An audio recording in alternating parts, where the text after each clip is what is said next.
Driving across country is not something I particularly enjoy. I used to not mind it so much back when I wasn't required to do it every other week. I work in the sales department for the largest office supply company in the Midwest. Basically, my job is to contact various other businesses, offices, firms, and sell them office supplies in bulk. This all used to be done digitally. But after one business requested a personalized meeting for the sale, I was dispatched to conduct the interview, just like how they were done before the digital age. Apparently, my sales pitch and presentation were so enjoyable that word returned to my boss, and they promoted me to sales liaison, a fancy new position that required I conduct these in-person meetings regularly. Although I may come across as annoyed with this position, it's not like they weren't accommodating me. I received a significant pay raise, plus commission. I was also reimbursed for most of my travel expenses. It's just after you've been doing these business trips for so long, the journey itself becomes monotonous. Some of you might ask, why don't you just fly like a normal person? Well, I like things to be a certain way. I like to have as much control of my surroundings as possible. When you fly, you forfeit that control for convenience. If I fly and lose my luggage, or have any issues with the car rental place, then I'm basically out of luck. Or if the job goes poorly and I have to head home before my allotted time, I'd need to reschedule a flight, and that by itself is just a pain. So, unless the location is extremely far away, I just prefer to travel by my own means. Recently, I had a job come up which was in the southern part of Kansas. A bit of a stretch for my average travels, but money was money. Having been through Kansas only once in my life previously, I can't say I was particularly excited to revisit. The drive to the company was fine. Actually, it was one of the smoother trips I had taken in a while. Very little traffic, and clear blue skies for as far as the eye could see. I had arrived at around 4 in the afternoon and conducted the meeting immediately upon arrival. The meeting lasted roughly an hour and a half, though most of that time was spent sitting in a waiting room. After all was said and done, all parties involved seemed to be satisfied with their order. I promptly called my boss to inform him of the new account we had just acquired, and he returned a curt, "good work." My boss wasn't what you'd call a people person, hence why I was the one doing these meetings and not him. However, I could tell he was quite pleased. You work with someone for so long, you pick up on a few things. I tossed my briefcase into my car and hit the road. After driving for nearly 2 hours, the road and horizon were starting to blur together. With a yawn, I looked down at the time. It was nearing 8 p.m. The burnt orange sky was quickly fading into a dark blue. As I sat there fidgeting in my seat, the urge to find a bathroom was beginning to creep up on me. I kept my eyes peeled for any sign of a turnoff for a fast food restaurant or even a gas station. However, no sign was to be seen. It was just mile marker after mile marker, and they were passing by at a rapid pace. There were no turnoffs, at least, not that I could see. I grabbed my phone off my dash and began to pull up my GPS. I needed to find the nearest rest area quickly. However, before I could properly scan my phone, I glanced up to maintain my position on the road, and saw a dull blue sign appear on the right. "Rest stop in 5 miles," it read. I closed out my phone and with a smile placed it back on its stand. Relieved, I relaxed back into my seat and continued driving. As I was quickly approaching mile 5, I couldn't seem to spot the rest stop in the distance. I was becoming increasingly concerned, and after another 10 stressful minutes, a building began to appear on the horizon. Seeing an entranceway, I turned the wheel and pulled in. The rest stop didn't seem like anything special, but by that point I didn't care. I just needed a bathroom. I hopped out of my car, and when I did, I noticed I wasn't alone at this place. There was a truck sitting a few yards away, parked near the door to the building. I briskly walked towards the building, and as I passed by in front of the truck, I felt eyes on me. I turned my head and saw a man sitting in the driver's seat staring straight ahead. It was a man wearing sunglasses, just sitting there with both hands on the steering wheel. He didn't seem to be looking directly at me though, just in my general direction. Aside from his sunglasses, I couldn't get a good look at his face with how dark it was becoming, but I pushed the whole situation out of my mind and continued onward.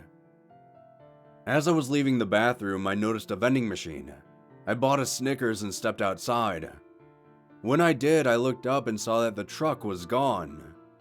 It was in that moment that a feeling of isolation started to creep up in the back of my mind. Now, I knew I had been alone this entire trip, but for some reason that feeling of being by myself became painfully apparent. I looked around for a few moments to see if anyone else was nearby. After shaking the weird thoughts from my mind, I hopped back into my car and returned to the highway. Once I was driving, I started to calm down some.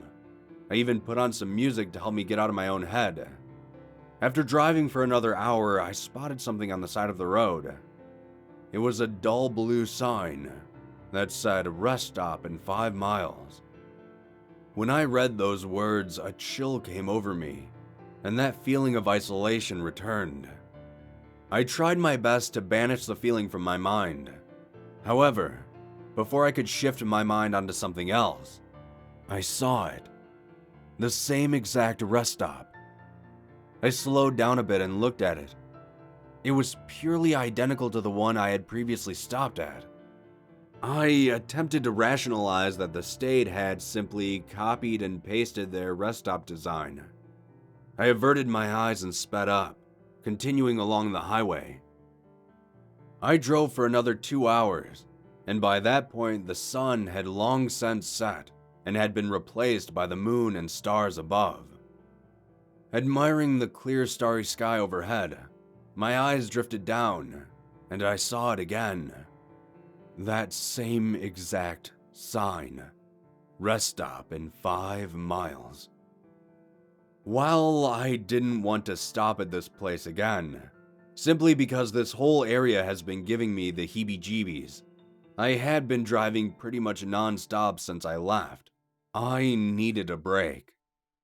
Again, the same building appeared on the horizon, and against my better judgment, I pulled into the parking lot. As I parked my car, my eyes drifted to the left, and I saw that same exact truck from before, in the same exact spot as before. I squinted my eyes a bit, but it was now far too dark to see if anyone was inside. I sighed aloud, not wanting to be here any longer than necessary. I went to reach for the door handle, but then I stopped. That feeling from earlier, that feeling of eyes on me came back. There was someone standing in front of my car's headlights. Whoever it was wasn't there a moment ago. I turned and looked at them. It was a man, just standing there in front of my car. He seemed to be wearing sunglasses, though it was quite odd given it was the middle of the night. He wasn't moving. His arms hung limply at his side. I was about to roll down my window and call out to him asking what his problem was, but then one of his arms began to move. It slowly lifted to his face and peeled away his dark sunglasses. His eyes were missing. 2 black recesses in his skull faced me, and despite his eyeless appearance, it still felt like he could see me, like he was looking into my soul. He continued standing there, not moving a single muscle aside from removing his sunglasses. The leather on my steering wheel began to creak and groan as I gripped it tighter and tighter. Then, in the blink of an eye, he was gone. He was no longer standing in front of my car, like he had been a mirage this entire time. I exhaled a deep breath, trying to gasp the air back in a moment later. My heart ached as it pounded in my chest. Then, that feeling came back. That feeling of eyes watching me. I slowly turned to my left. Those two empty recesses were inches away from my driver's side window. I was so close to him. I could see the reddish-black skin shifting around, as if there were still eyes inside looking at me. He pressed a single hand on my window and I screamed as loud as I could. I slammed my car in reverse and nearly crashed trying to spin my car around. I drove towards the exit of the rest stop, and instead of continuing in the direction I had been, I turned left and decided to drive the other way this time. For nearly 45 minutes of driving, I could barely control my breathing. Every time I'd think I had gotten it under control, I'd lose a breath of air, and another breathing fit would take hold of me. I could barely bring myself to think about those empty eyes, let alone start rationalizing what that thing was. I drove for another hour before I spotted something up ahead on the right. It was a small roadside diner. A large sign out front said open 24 hours a day. I immediately pulled inside and parked. I just sat in my car for a few minutes trying to collect my thoughts. During that time, I kept looking back over my shoulder to make sure whatever that thing was hadn't followed me. I stepped outside and entered the diner. A small bell announced my arrival, and I saw that inside was virtually empty. There was a single man who seemed to be a trucker, sitting at the counter sipping coffee and reading a newspaper.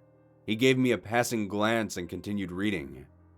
A moment later, a waitress came rushing out of the back and told me to grab a seat anywhere.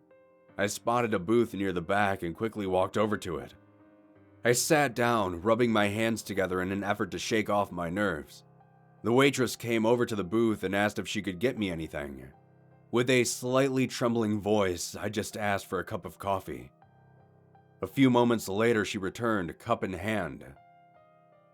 Taking note of my clearly unsettled appearance, she asked me if anything was the matter. I just told her I'd been driving on Route 83 for a few hours and needed a break. When I said that, she returned a puzzled look. She asked me if I was sure I was on Route 83, and when she asked that, I noticed the trucker turn and raise an eyebrow to my statement as well. I nodded to her, and then she told me something odd. She said that most of Route 83 had been closed for a few weeks now, that there are roadblocks and signs all over the route itself. She said that there is an ongoing investigation into a slew of recent disappearances along Route 83. Disappearances that all seem to be happening in one specific area, near a lone rest stop.